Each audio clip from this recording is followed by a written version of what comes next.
हमारे संवाददाता ने खास बातचीत की है कैबिनेट मंत्री कृष्णलाल पंवार से, वो आपको सुनवाते हैं।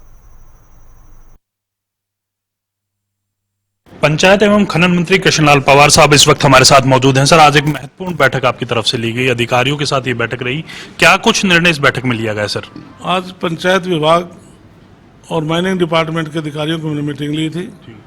पंचायत विभाग एक ऐसा विभाग है जो 55% ग्रामीण इस विभाग से जुड़े हुए हैं। उसके अंदर जो मूलभूत सुविधाएं हैं वो सरकार उपलब्ध कराने का सरकार का दायित्व बनता है। इसलिए हमारे विभाग ने जो आज मुझे जो टिप्स कुछ दिए हैं, जो अब तक से उन्होंने काम जो कुछ मोटे मोटे तौर पर मुझे बताए हैं, तो उसमें सबसे पहले तो जैसे कि ग्रामीण अंचल में या अर्बन में जो गरीब आदमी है, जो दीनदयाल उपाध्याय का जो मूल मंत्र है, उनको हम सुविधाएं दें।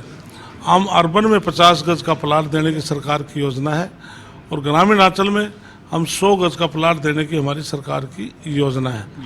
इसी प्रकार से हमने हरियाणा प्रदेश में महिलाओं के लिए सांस्कृतिक केंद्र खोलने का योजना है, जो गांव के अंदर महिलाएं एक स्थान पर बैठ कर के भजन कर सकें और कीर्तन कर सकें। हमने 1000 ई लाइब्रेरी खोलने की योजना, जिस पर 1 पर 10 लाख खर्चा आएगा, जिससे कि हमारे युवा ग्रामीण अंचल में युवा पढ़ करके वहाँ पर पढ़ाई करेंगे और तैयारी करेंगे कि जिस प्रकार से बगैर पर्ची बगैर खर्ची के अभी चुनाव होने के बाद नायब सैनिक 25,500 बच्चों को रोजगार देने का काम किया और 10 साल में 1,46,000 बच्चों को बगैर पैसे के बगैर नौकरियां मिली हैं। और हुड्डा सरकार में भूपेंद्र हुड्डा ने 10 साल में 86,000 नौकरियां लगाई थी और पर्ची और खर्ची से लगाई थी। तो इस सरकार में ये फर्क है। इसके अलावा हमारे जो अमृत सरोवर योजना है, पूरे प्रदेश में 19,000 के करीब हमारे पाउंड है।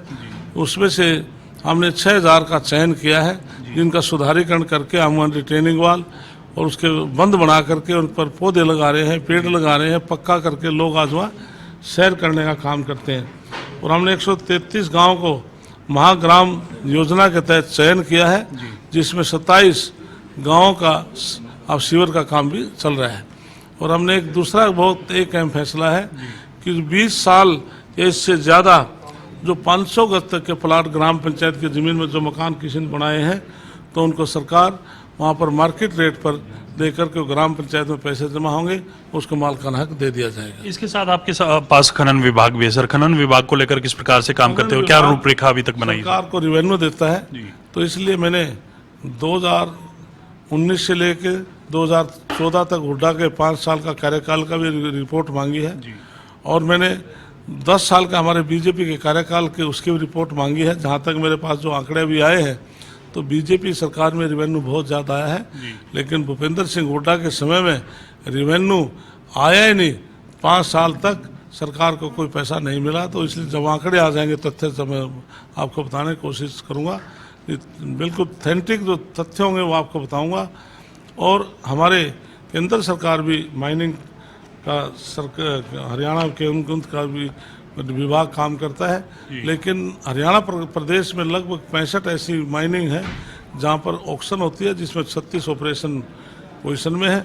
बाकी अब बहुत जल्दी हम उनके ऑक्शन करके काम शुरू करेंगे। खनन माफियाओं के लिए कुछ कहना चाहेंगे? लगातार कई बार देखने को मिलता है। केंद्र सरकार की गाइडलाइन है, जो हमारे एनजीटी की गाइडलाइन है और जो हरियाणा प्रदेश की सरकार की गाइडलाइन से ऊपर होकर के कोई इलीगल माइनिंग करेगा तो हम सख्ती से निपटेंगे। शुक्रिया सर, बातचीत करने के लिए। आए थे कृष्णलाल पंवार और इनका साफ तौर पे कहना है कि पंचायत और खनन विभाग में योजनाबद्ध तरीके से काम किया जाएगा और जो भी माइनिंग डिपार्टमेंट में जो माफिया हैं, उनमें जो अधिकारी हैं या फिर जो भी अफसर हैं, वो उनसे सख्ती से निपटने का काम करते हुए नजर आएंगे। कैमरामैन राजेश के साथ मैं रवि कालीरमन, हरियाणा न्यूज़, चंडीगढ़।